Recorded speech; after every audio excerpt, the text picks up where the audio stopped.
Genesis chapter 3. Now the serpent was the most cunning of all the wild animals that the Lord God had made. He said to the woman, Did God really say you can't eat from any tree in the garden?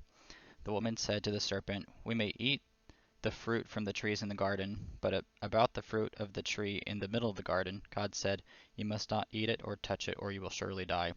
No, you will certainly not die, said the serpent said to the woman.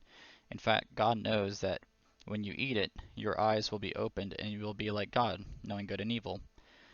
The woman saw that the tree was good for food and delightful to look at, and that it was desirable for obtaining the wisdom. So she took some of its fruit and ate it. She also gave it to her husband, who was with her, and he ate it. And the eyes of both of them were opened, and they knew they were naked. So they sewed fig leaves together and made coverings for themselves. Then the man and his wife heard the sound of the Lord God walking in the garden at the time of the evening breeze, and they hid from the Lord God among the trees of the garden. So the Lord God called out to the man and said, Where are you? And he said, I heard you in the garden, and I was afraid because I was naked, so I hid. Then he asked, Who told you that you were naked? Did you eat from the tree that I commanded you not to eat from? The man replied, The woman you gave to be with me, she gave me some of the fruit from the tree, and I ate it. So the Lord God asked the woman, What have you done? And the woman said, The serpent deceived me, and I ate it. And I ate. So the Lord God said to the serpent, Because you've done this, you are cursed more than any livestock.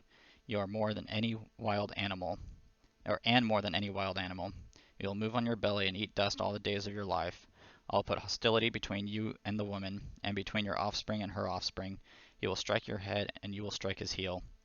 He said to the woman, I will intensify your labor pains, and you will bear children with painful effort. Your desire will be for your husband, yet he will rule over you. And he said to the man, Because you listened to your wife and ate from the tree about which I commanded you, do not eat from it. The ground is cursed because of you. You will eat from it by means of painful labor all the days of your life. It will produce thorns and thistles for you, and you will eat the plants of the field. You will eat bread by the sweat of your brow until you return to the ground, since you were taken from it. For you are dust, and you will return to dust. The man named his wife Eve, because she was the mother of all the living. The Lord God made clothing from skins for the man and his wife, and he clothed them. The Lord God said, Since the man has become like one of us, knowing good and evil, he must not reach out, take from the tree of life, eat, and live forever. So the Lord God sent him away from the Garden of Eden to work the ground which he was taken.